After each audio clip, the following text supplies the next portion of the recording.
A mysterious planet plagued by a civil war? A starship captain gone mad with power? An American flag worshipped like a religious relic? And Kirk, oh, sweet liberty, Kirk will defend the Constitution like it's the last copy of Playgirl in the galaxy. Strap in, Patriots. It's the Omega Glory.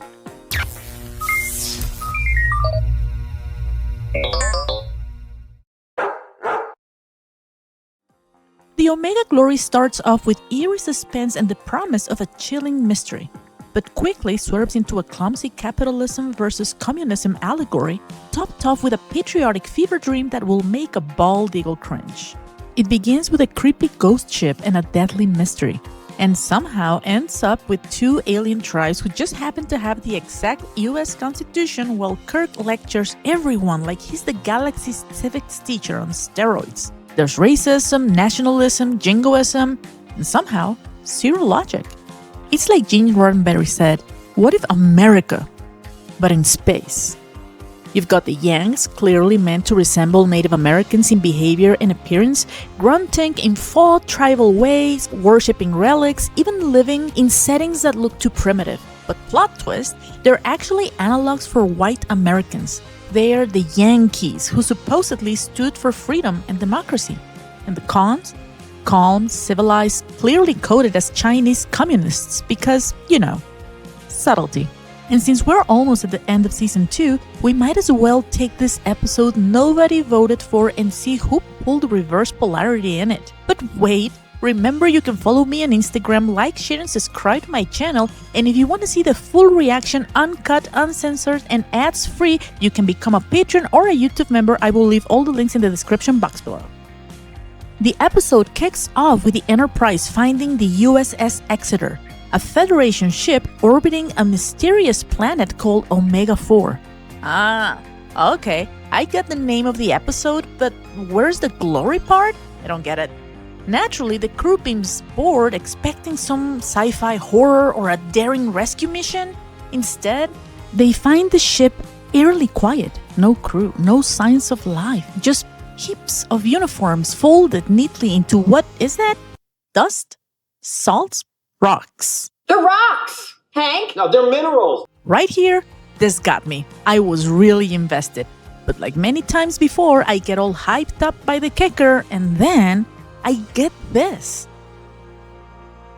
Turns out these minerals are what's left of the body if you remove all the water. Remember these bath salts? Well, no, they're just salts. They watch a video from the ship's medic and apparently whoever steps into the Exeter is now sick and about to die. Thanks, man. And mentions Captain Tracy who beamed down to the planet. So whatever killed the crew down to their chemical components will do the same to our heroes unless they solve the mystery. But Kirk? Well, Kirk's just itching to get down to the planet and solve it himself because why wait when you can violate every safety protocol in the book?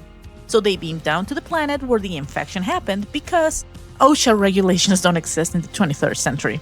Once on the planet, the first thing they find is a bunch of... Oh, wow. Well, Asian-looking people. Yeah. Oppressing some kind of rock stars from the 60s. Without any warning, observation, precaution, translator, or even armor, the heroes walk into this bizarre scene and the Asian-looking people, who for some reason speak perfect English, are now obeying the very same Captain Tracy of the USS Exeter. His crew and himself got sick with an infection once they stepped in the planet. Without knowing, some of them went back to the ship and infect the rest. See? OSHA regulations, people. But if they stay on the planet, they get some sort of immunization that allows them to stay alive. So Kirk and his crew will need to stay there if they wish to keep alive. Yeah, right. Kirk doesn't have the time. There's a third season coming, mate. Anyway, Tracy had no choice but to stay, and he's been on the planet long enough to go full colonial dad. He explains that the Yanks are simply impossible to deal with, and he's siding with the cons in a planetary conflict since the Yanks want to attack them. So, what infection, you ask? Well, according to McCoy, you should kill them very quickly. But something on the planet is giving them this immunization which keeps them alive. Finding what caused the infection or the immunity could take years. The infection resembles an old virus created on Earth in the 1990s, and they don't call it by name specifically, but we all know. It was a dino fever. Then Spock enters the scene with Galloway, who looks like he's 5 minutes from death. Turns out that the savages, the Yanks, ambushed them and they barely made it out alive. A truce, a parley. No, Captain. They're too wild. Oh, thank goodness you're still with us. There's hope for you. Then Spock informs Kirk that the Yanks are hostile, vicious, and preparing an attack, just like Tracy had said. Oh, but Spock's not done. Turns out Spock Poirot also found 3 battery packs from Tracy's phaser lying next to hundreds of Yank bodies, which means this lunatic went on a murder spree with a single phaser. Now comes the morality shower. That Tracy bastard has violated the sacred Prime Directive and interfered with a pre-warp civilization. Sacre bleu! How dare he? So now that they know this, they decide that they have to take Tracy's phaser. And could you believe I'm not making this up, but right when Kirk is about to contact the Enterprise, bam! This man shows up, phaser in hand, goons in his back, God complex dialed to 11. Ah, shit. Are you guys tired yet? Because we're only 12 minutes in. Tracy talks to the Enterprise and tells them that the landing party had a sudden case of the rashes and he will take care of them. Kirk tries to interfere, but they give him a fast forward. When he wakes up, he's locked up and his hands are tied behind his back so he can't look at his watch and see that it's exposition time. Tracy tells him that the cons have an immortality serum. That would be great actually, but glorious? No, not really. So yes, yet again, Star Trek makes an episode about immortality and God complexes. Anyway, see this guy? He's 400 years old. His dad, over 1,000. This one, he's only 94. So obviously, Captain Tracy stayed because fuck Prime Directives. How many times have I said that in my videos actually? Because if there's one thing more important than the Prime Directive, he's getting a God complex. And this show has already made it painfully clear what happens to men with God complexes who try to extend humanity's lifespan, whether artificially or naturally. This time, the production decided to recycle yet another actor, Morgan Woodward, who had already appeared in Dagger of the Mind and played the demented and decrepit 41-year-old. So Tracy gives Kirk the big "let's be forever young" speech, all smug, like he's pitching a Ponzi scheme instead of committing mutiny. Kirk's answer, a very polite Starfleet hell no. I'm paraphrasing here, but it's basically, if I wanted to live forever, Tracy, I'd find a better looking partner. Tracy doesn't like that answer, so boom, they get into a fight. I hope you like 2 sweating men interchanging fists, because there's gonna be a lot of that in this episode. Kirk and Spock get tossed into a prison cell that for some reason uses bright purple lights, and where's McCoy? Oh, he's fine. But Kirk and Spock aren't alone. No. The cell already has a Yank warrior, the guy that we saw earlier, and his girlfriend who looks like she wandered in from an Allman Brothers group photo in 1972. And now we get the second fight. They throw punches, take punches, get slammed into walls, you know, the usual. This He-Man from Timu seems strong enough and most likely to win this fight. Meanwhile, the woman, she's doing her best impression of a human pinball, getting tossed around by accident. She's contributing exactly 0 to the situation. Then, in a blink, Spock casually steps forward, reaches through the bars, and the Vulcan neck pinches her into dreamland. She collapses in a heap and the fight's over. The fight was nice and all, but glorious? Not really. So after a while, Kirk and Spock keep chatting for some reason, and then Kirk says the word freedom. The Yang, who, believe it or not, speaks perfect English too, well, not perfect, tells Kirk they worship certain words like freedom. So Kirk convinces the Yang that he's not with the cons. Then they both start breaking the bars of their window. Once they do, the Yang suddenly turns around and clocks Kirk in the skull. Huh. Nice of you to worship words I made. How about honor? Don't you worship that word? Honesty? No? Neither? Nothing? Alright then. 7 hours later, Kirk wakes up alone on the floor, the windows wide open, and right there, lying in plain view, are the prison keys. Apparently Spock, who's been sitting in his same cell all this time relaxing his super Vulcan senses, just didn't see them? What would Spock do without Kirk? And they break out of prison and go to McCoy's lab.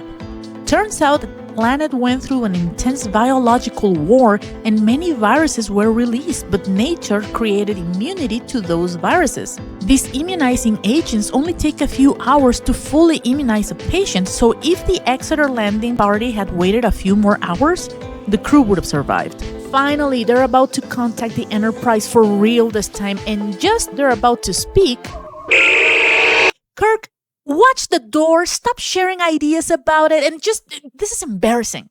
Here's this psycho pointing phasers at them, looking like he just got dragged by a bike. What the F happened to this guy? Because last time we saw him, he looked like this. He looks like he got caught in a thunderstorm 2 blocks from home and then got dragged by a bike. What the heck happened to this man? So this whole Prime Directive drama was because this psycho killed hundreds with a single phaser.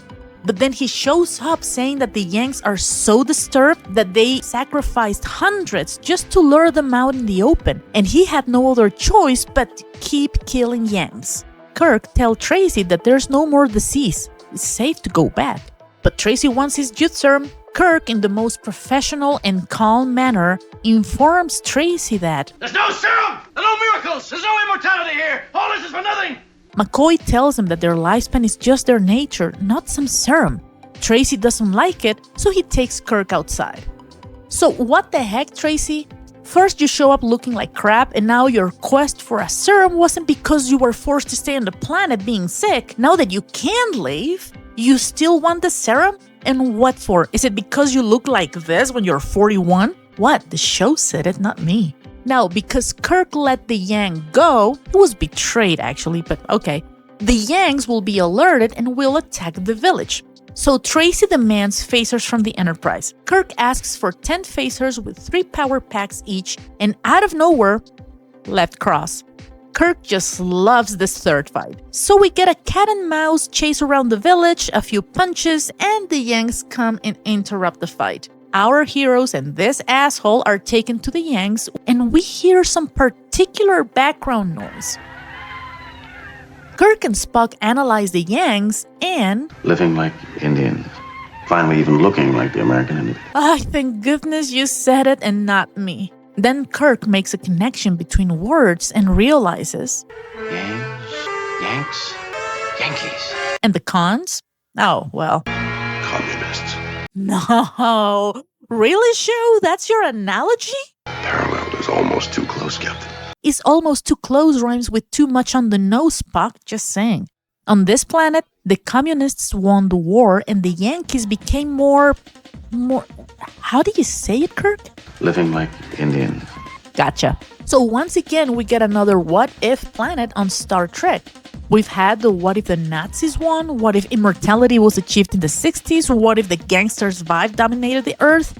And now hold yourselves, because we only got 14 minutes to go, and this episode is about to take a wild curve.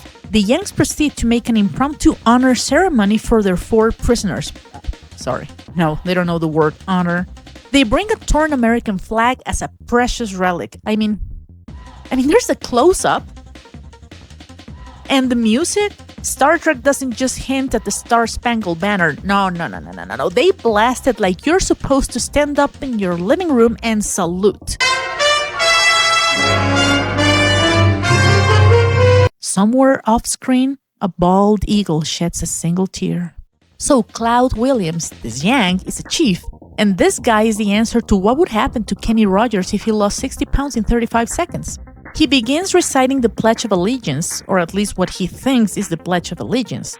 Kirk, somehow keeping a straight face, finishes the pledge correctly, and the Yanks, they gasp like they just saw Elvis resurrect himself. So Cloud and Kirk begin talking again. Watch out for your head, Kirk. This guy likes to connect 4 in the base of your skull. Tracy? Oh, Tracy's not content to sit quietly in the corner. He stands up, points at Kirk, and declares him evil. And these are the Yanks, so obviously they reject evil because patriotism. Tracy then points at Spock's ears and skin, and for some reason, he knows the Yanks book, so he asks them to compare him to the evil one, and then this happens. At this point, everyone should be dead, but they let Kirk speak because that's his name in the titles. Then Tracy takes it again against Spock and says he has no heart. His heart is different. Shut up, Bones. Cloud Williams tries to listen to Spock's heart, and since it's not where the human heart is, they all gasp. So now Cloud Williams makes a test, and from a document he starts speaking the words in it, and if they were good men, they should know the words, otherwise their tongues would burst. So Cloud Williams speaks the words, E plenista, norco, forcam, perfectunum. It's either that or an impression of a Latin dictionary inside a blender. So Kirk has no idea what is he citing, and this extra can stop looking at the camera. So Kirk can say the words and the Yanks decide to kill Spock, and so Kirk solves this the best way he knows. He makes out with the hottest chick in the cast. No, sorry. He asks more about what is in the book. Yes, it is written. Good shall always destroy evil. My God, she speaks? So Kirk solves this the second best way he knows. Trial by combat. Because you know what this episode needed? A fourth fight. Tracy and Kirk start beating each other and Spock mind controls the hot chick with his stare. And I know what you're gonna say, that this script was an early draft back then when they thought that Spock could mind control women and blah blah blah, but come on. So the woman takes the phaser and... Oh, that's okay, honey. It's not like Kirk's gonna die or anyone. Take your time. Finally, she contacts the ship and Kirk wins the fight but decides not to kill Tracy. Sulu and some red shirts come in and wrap things up. They arrest Tracy, everyone beams up, and that's... Oh, no. Kirk takes this opportunity now to get the document from a sacred box, and it's none other but the Declaration of Independence, and Kirk decides to enlighten, educate the Yanks. His lecture is so important that even Spock stops this group so they can listen to what he has to say. We the people was not written for the chiefs or the kings or the warriors or the rich or the powerful, but for all the people. In order to form a more perfect union, establish justice, ensure domestic tranquility, and secure the blessings of liberty to ourselves and our posterity, to ordain and establish this Constitution.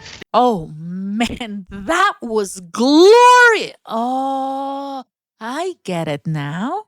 But does our involvement here also constitute a violation of the Prime Directive? Fuck Prime Directive, Spock. So, did you like the episode? Do you want to live until you're 400? Was this guy trying to tell us something? Did you miss Scotty and Chekhov? Don't forget to mention your favorite 15 episodes of Season 3 in the comments to make the respective reaction videos.